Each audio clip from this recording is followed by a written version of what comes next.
Aïssata Tall Sall nag moo daal di génn Arfan du moom itam sa réaction par rapport ak sur la loi d'amnistie si lañu daal di delluwaat tuuti balaa ñoo ñëwaat si évolution bi donc nag ki nga xam ne que moo di Aïssata Tall Sall ak groupe parlementaire bu Takku Wallu donc je cite cette loi cherchait à amnistier des faits criminels imprescriptibles en invoquant un lien avec l'exercice des libertés publiques. Selon Takku Wallu Sénégal, le Conseil a estimé que la loi du 13 mars 2024 ne souffrait d'aucune ambiguïté, que le texte interprétatif introduisait une règle nouvelle plus sévère rétroactivement et qu'il portait atteinte aux engagements internationaux à valeur constitutionnelle du Sénégal. Pour Takku Wallu, cette décision marque une victoire de l'état de droit et une défense claire de la légalité républicaine face à cette tentative de manipulation juridique.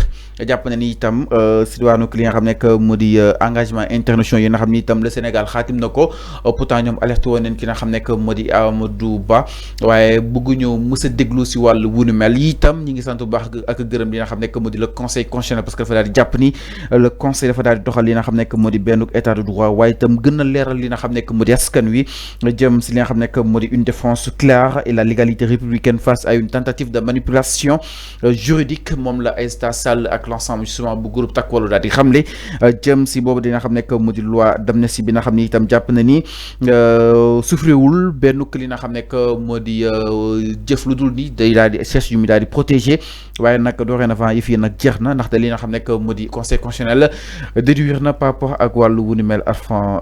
Est-ce que cette réaction bu Aïssata Sall peut-être bett na la jëm si boobu dina xam ne non mais non bettuma non bettuma. Qu'est-ce que tu veux que Aïssata Tall Sall wax mais lii la mën a wax.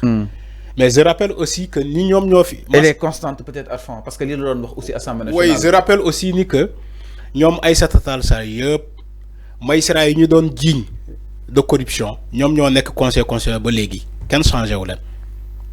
ñi waraloon ñu toxal élection présidentielle bi ba ñu dem Assemblée nationale. magistrat yooyu ñoo nekk conseil constitutionnel ba léegi. Il faut que ñu fàttali leen ko pour ñu xam.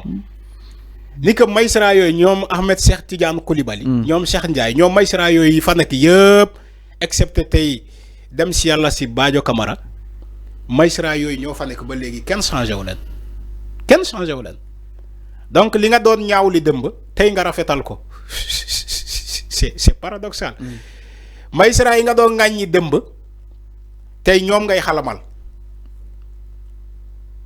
yaa ngi dégg wax ji man sama wax neexul de dama ne. non non waa PDS ñoom ñoo ko ngaañ. ak waa Benno Bokk Yaakaar ñan ñoo ko voté woon ñan ñoo ko voté woon. non attends ñan ñoo voté woon la loi. non Arfan ñu wax sur les faits Arfan. Fallou non Arfan ñu wax sur les faits. Fallou da nga ne bu kenn manipuler kenn. PDS ñoo defoon accusation. ok léegi waa Benno Bokk Yaakaar léegi Macky Sall vu que mu ne kon PDS ñi ngi accusé de corruption bu bëgg élection yu leer moo tax mu décidé pour dem soutenir li nga xam ne moo di waa PDS. parce que pour ñu leeral. ma xam loolu am na.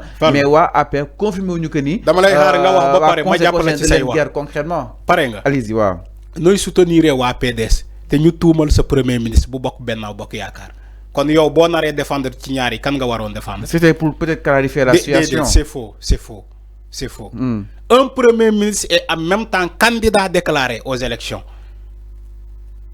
yow nga dem di ko tuumal ni que moom moo ger ces magistrats yooyu nekk conseil constitutionnel. ñoom ñoo leen tuumal ñoom waa Benno Bokk Yaakaar ak waa PDS ñoo tuumal magistrats yooyu nekk conseil constitutionnel tey ñoom ñoo leen di xalamal. pas tuumal Arfan mais dañ leen tuumal Fallou ñoom ñoo ne dañ leen ger.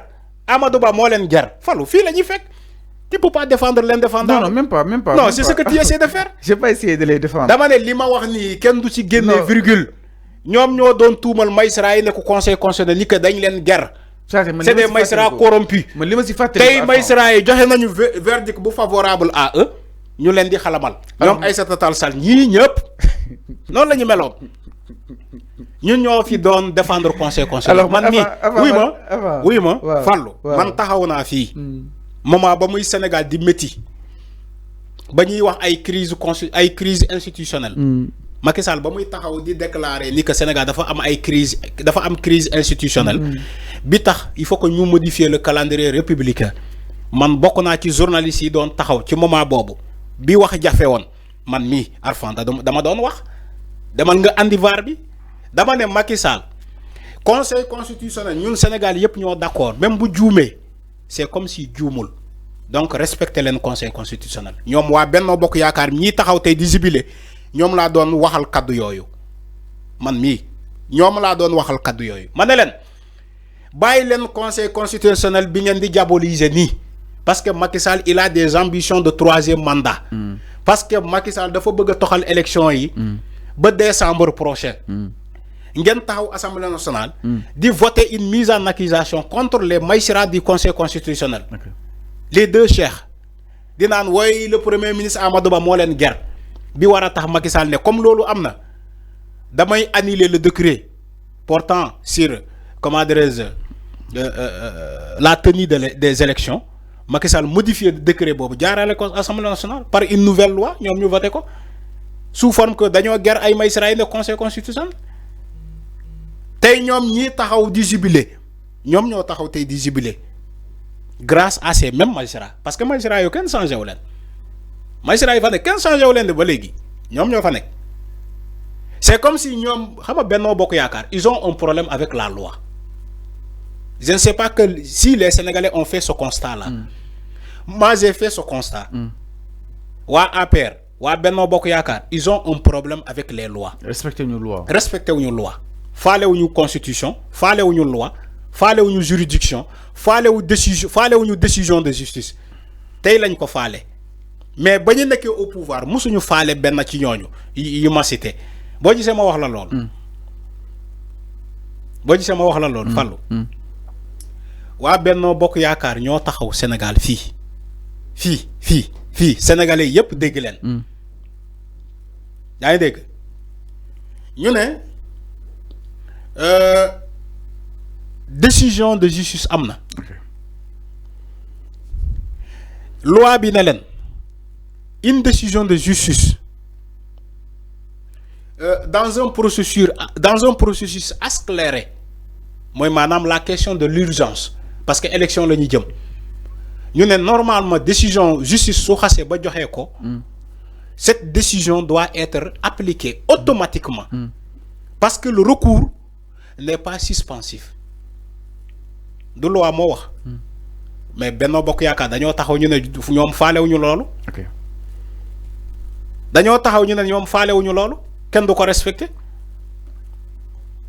am na wala amul mais calendrier républicain moo ne Sénégal day amal élection ci le dernier mois de mars 10 mandats.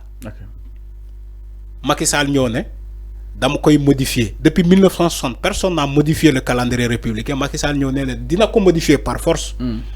Benno Bokk Yaakaar ñii di wax tey Aïssata Tall Sall ñoom ñu ngi yoon fii musuñu conseiller Macky Sall d'abandonner cette piste. Alors c'est clair. musuñu ko waxal Macky Sall.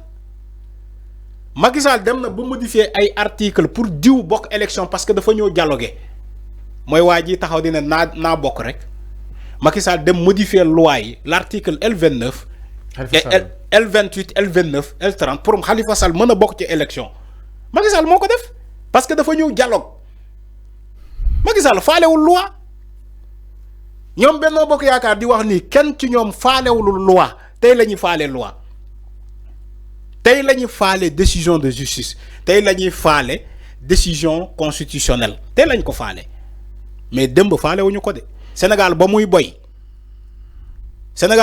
fii. pourtant ñoom jàpp nañ lii. musuñu faale dara. benn comme. xam nga lan la ñuy faale ñoom force restera à la loi te loi boobu musuñu ko gëm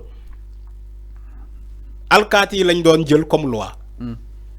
li may wax nii lu am la waa Benno Bokk Yaakaar alkaati yi lañ doon jël comme loi mais ñoom faalewuñu benn loi. alors mi ngi noonu à fond par rapport ak li nga xam ne que moo di justement la. mais dama leen di fàttali pour ñu xam ni que tey la neex xam nga bu neexee tamit ñu jubilé je suis d'accord mais lii da leen di jox leçon ni que pays Sénégal c'est un pays de droit de loi fii loi moo fi dox. alors Arfan par rapport ak débat bi internet yi ñu leen di ziar bu baax a baax a baax a baax a baax tënkat kenn du ko yàq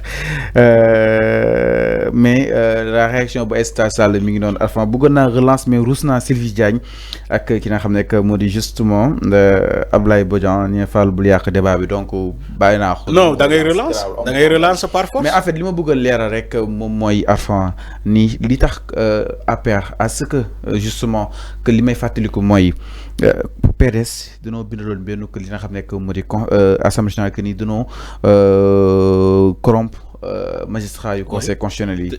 après Macky Sall attends Macky Sall te benn entretien avec les journalistes nii vu que ni dañ leen corrompre léegi ñoom moom dafay jaar jël benn décision que ni fekk si leen ba fii mën a leer balaa ñu amal li nga xam ne moo di élection parce que day bañ ñuy contester élection yi que ni kii bokk na kii bokkul donc le conseil constitutionnel dafay perdre li nga xam ne moo di crédibilité am et que ce conseil moo war a joxe li nga xam ne moo di résultat yi mais pour rappel Arfan peut-être pour rafraîchir un peu les mémoires le APR n'a ni accusé mais dafa doon fekk si PDS si loolu noonu afin que dëgg bi daal di war a mën a leer mais affirmé wuñu c'était juste que ni élection yi am benn crédibilité en fait Macky Sall benn fàttali ko logique pour logique et que pour objectif mais Macky ci boppam n'est pas logique Macky ci boppam n'est pas logique. Là, tu es libre.